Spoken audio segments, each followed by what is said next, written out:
Ali Bej Këlqyra zë një vend të rëndësishëm në historinë shqiptare si një figurë poliedrike, historian, deputet, eseist, gazetar dhe veprimtar politik. Ai ishte ndër organizatorët dhe prisit kryesor të luftës së Vlorës, si dhe një nga drejtuesit më të rëndësishëm të ballit kombëtar. Në antologjinë historike Shkrime për historinë e Shqipërisë, që i është paraqitur publikut pas hulumtimeve në arkiva nga studiuesi Tanush Frashëri, përfshihen materiale me autorësi të Ali Këlqyrës, që trajtojnë periudha kyçe të historisë shqiptare nga viti 1912 deri në vitin 1945, duke ofruar një panoramë të plotë mbi zhvillimet e luftës dhe fillimet e emigracionit politik shqiptar. Ndër kontributet e shumta të Ali Këlqyrës të pasqyruara në antologjinë historike, vlen të përmenden shkrimet e tij kushtuar figurës së Llazar Zaif Fundos. Ky i fundit një personalitet me ndikim në historinë politike dhe ideologjike të Shqipërisë së shekullit 20. Në mars të vitit 1936, emigracioni politik shqiptar në Mërgim përjetoi një ndër momentet më të rëndësishme të organizimit të brendshëm dhe të rivlerësimit të qëllimeve të tij politike. Në një mbledhje me përfaqësues të tre grupimeve kryesore të kohës, përfshirë edhe figura të reja të ardhura nga Shqipëria, u analizua situata politike në vend dhe roli i diasporës në luftën kundër regjimit. Grupi i quajtur Çlirimi Nacional kishte pësuar ndryshime dhe ndër figurat që kishte kërkuar të kthehej në Shqipëri ishte edhe Zaif Fundo. Në mars të 1936, krerët e emigracionit shqiptar mbajtën një mbledhje në të cilën morën pjesë si përfaqësuesit e të tre grupeve ekzistues, ashtu edhe shok të rinj të ardhur nga Shqipëria pas lëvizjes së Fierit. Aty u analizua me hollësi gjendja e brendshme dhe situata e përgjithshme e emigracionit shqiptar. Nga çlirimtarët, Çlirimi Nacional kishin mbetur pak njerëz, pasi edhe Fundo, Zai, kishte kërkuar të kthehej në Shqipëri. OBK, ashtu si në 1925, kur regjimi shpalli faljen e përgjithshme, insistoi për vazhdimin e luftës me gjithë propagandën e fuqishme të Mehdi Frashërit, të ardhur rishtas në fuqi për të tërhequr emigracionin brenda vendit. Propozimi Mustafa Krujës për pushimin e luftës dhe për çështje të tjera u refuzua nga të gjithë pjesëmarrësit. Meriton të theksohet se gjatë periudhës së emigracionit 1924-1939 midis OBK-s e sidomos personit tim dhe eksponentëve të çlirimtares nuk ekzistonte asnjë pengesë për të ulur rreth një tryeze e për të biseduar vëllazërisht për të gjetur mënyrën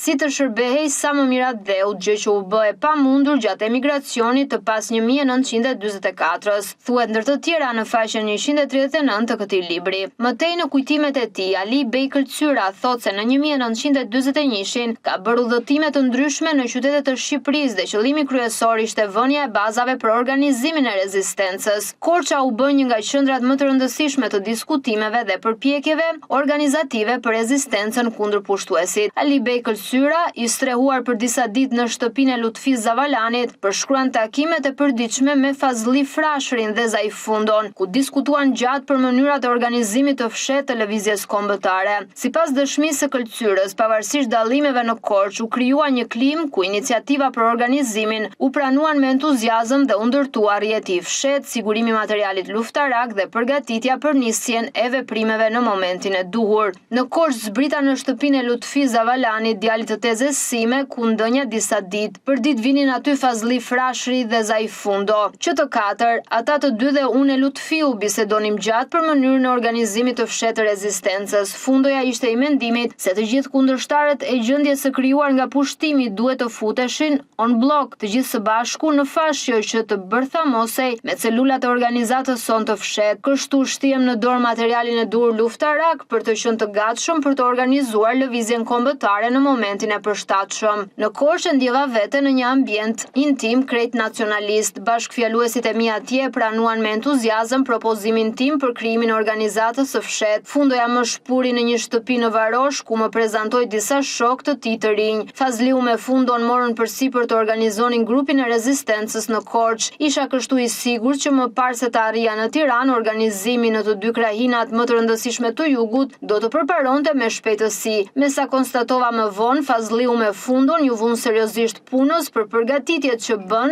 dhe aktiviteti që zhvilluan ra shpejt në sy të autoriteteve fashiste. Një gjë e tillë u bë shkak për internimin e tyre në Ventotene, disa javë pas vizitës sime në Korçë, thuhet ndër të tjera në faqet 174-175 të kujtimeve të Ali Bej Këlqyrës. Mëtej Këlqyra ka dhënë janë detaje nga Kongresi i Parisit i vitit 1936, ku morën pjesë refugjat politik shqiptar, mes tyre edhe Zaifundo. Në historinë e migracionit politik shqiptar të viteve 30, figura e Zaifundos qëndron e veçantë dhe dalluar jo vetëm për veprimtarinë e tij si intelektual i përkushtuar, por edhe për guximin për të thyer rreshtimin ideologjik të kohës dhe për të denoncuar hapur krimet e stalinizmit. Zaifundo sapo kishte mbërritur në Paris nga Bashkimi Sovjetik, ku ishte detyruar të largohej në fshetësi, pasi ishte shpallur element armik nga autoritetet staliniste. I zhgënjur nga brutaliteti dhe terrori i regjimit të Stalinit, Fundo u bë një prej zërave të parë shqiptar që denoncoi publikisht spastrimet masive. Kjo përvojë që la gjurmë të thellë në vetdijen politike të Fundos e distancoi atë nga bolshevizmi dhe afroi më shumë me rrymat demokratike humaniste të së majtës europiane.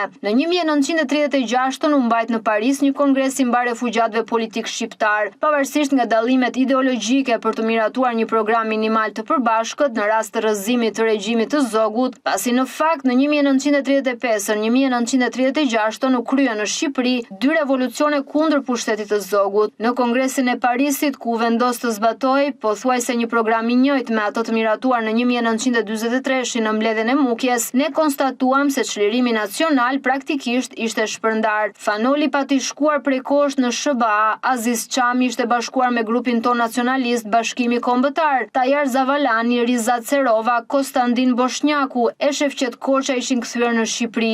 Doktor Omer Nishani ishte vendosur në Greqi, ndërsa kërkesa e tij për t'u amnistuar ishte hedhur poshtë, ndërsa komunisti më i flakt midis të tërëve Zaifundo, që pak kohë më parë kishte ardhur në Paris nga Rusia Sovjetike, nga ku ishte larguar tinës pasi ndiqej si anti-stalinist, tani më që neveritur plotësisht nga bolshevizmi. Fundo ishte lemerisur kryesisht nga egërsia çnjerëzore me të cilën persekutoheshin nga regjimi i Stalinit, kundërshtarët e vet, ideologët më të mëdhenj rus të marksizmit, të cilët që në arrestuar prej GPU-s gjatë operacioneve të spastrimit e që ndënuar me vdekje në periudhën e proceseve të bujshme për egërsinë e tyre, gjatë viteve 1936-1937, thuaj ndër të tjera në kujtimet e Këlqyrës. Në kohën kur Kominterni nisi të dyshoj dhe të përjashtoj intelektualët shqiptar si të pabesueshëm për t'i zëvendësuar me figura të errta dhe të verbra ideologjikisht, Zaifundo mbeti një nga të paktët që ruajti integritetin dhe qëndroi lidhur me idealin për Shqipëri të lirë, por jo të nënshtruar ndaj një tjetër diktature.